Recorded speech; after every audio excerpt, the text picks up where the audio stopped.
We've opened a can of worms with this one, haven't we?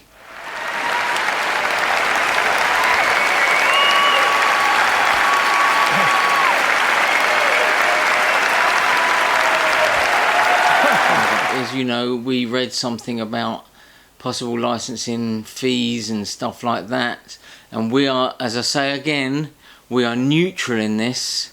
We're just reporting as a magazine, as a news portal for the industry. We're bringing some things out. Anyway, some people have emailed us and sent us messages about licensing fees, that kind of thing, and so what we're going to do is read out some stuff. I'll try and keep it as confidential as possible, anonymous as possible, but I'm sure Google being what it is, you'll be able to find out the society or company or whatever, who I'm talking about. But anyway, there we go. So this was sent through to me yesterday. So you're guaranteeing 75% of your house. This is with Concord Theatricals, okay? Effectively, that's what they're saying. I said, no, this person that's emailed me is venting quite a lot of frustration, okay? So some things they're going to be saying is opinions, okay? But just take it as an opinion, don't take it as fact, all right? You're guaranteeing 75% of your house. Effectively, that's what they're saying. I said to them, normally when I do an MTI show, that's Music Theatre International, I'll pay a deposit and then I'll put my figures in at the end, and it will be based on 16% plus VAT, for example. So I said to them, this is Concord Theatricals again, why am I going to be guaranteeing you a percentage that I might not even sell? And they said to me, well, that's the way we're going to go with it now. And I said, that doesn't seem very fair, and a lot of companies aren't going to be in a position to do that. But they said, unfortunately, that's just life.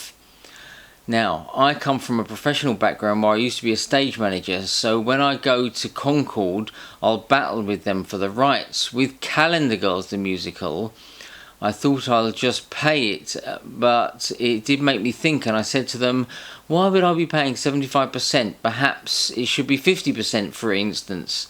But I was told, no, you still pay for that value of the musical.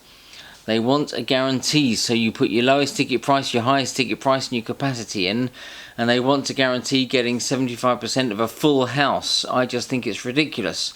I'm doing Shrek next year, which is a lower percentage than Calendar Girls, but which I think is a higher title.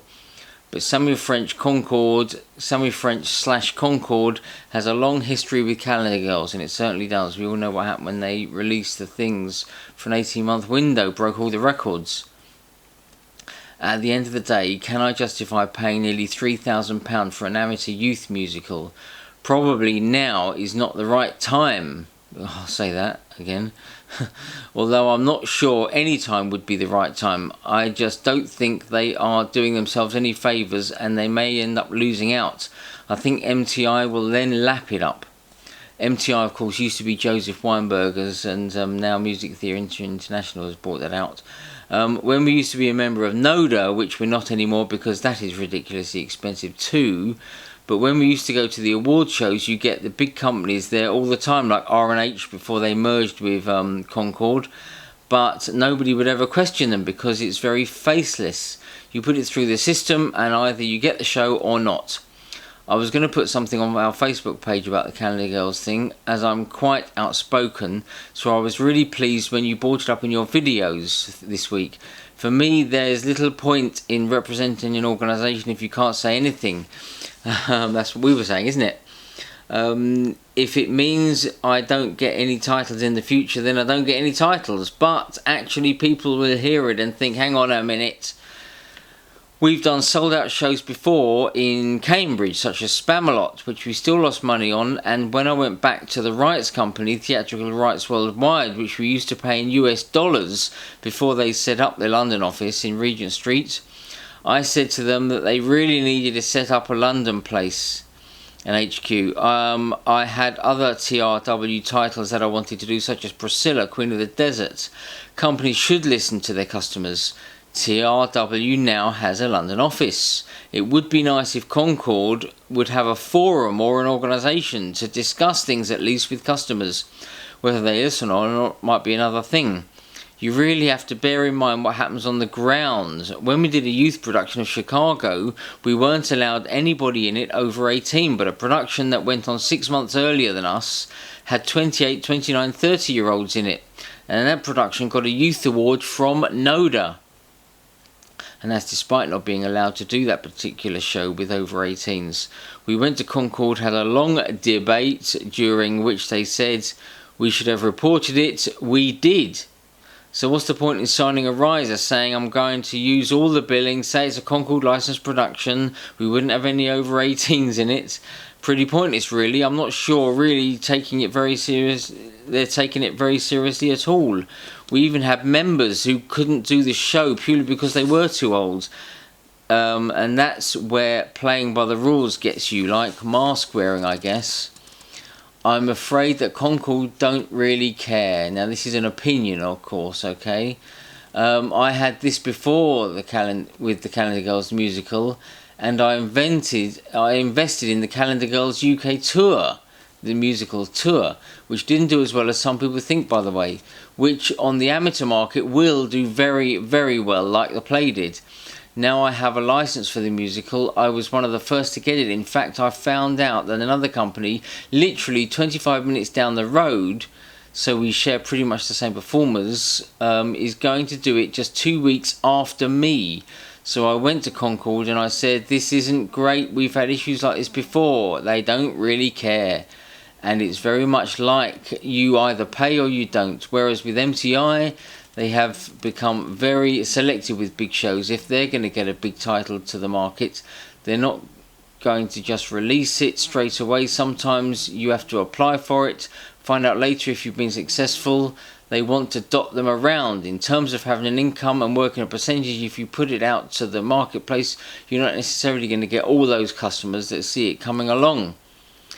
Fine. And of course we've got some of the smaller publishers that have also got in touch with us since we mentioned Concord, which is probably the biggest out there, or one of the biggest, definitely. ITM shows have said to us, I have to say, post-COVID, we have tended to go in precisely the opposite direction, making it clear that we don't have fixed royalty prices for everyone and showing flexibility whenever possible, especially if a group or society is struggling to get on their feet. The reason I've mentioned in ITM, by the way, which is International Theatre and Music, the reason I have mentioned them is because they're a company, so if I keep them anonymous, they're going to say, how's anyone going to know what we're doing?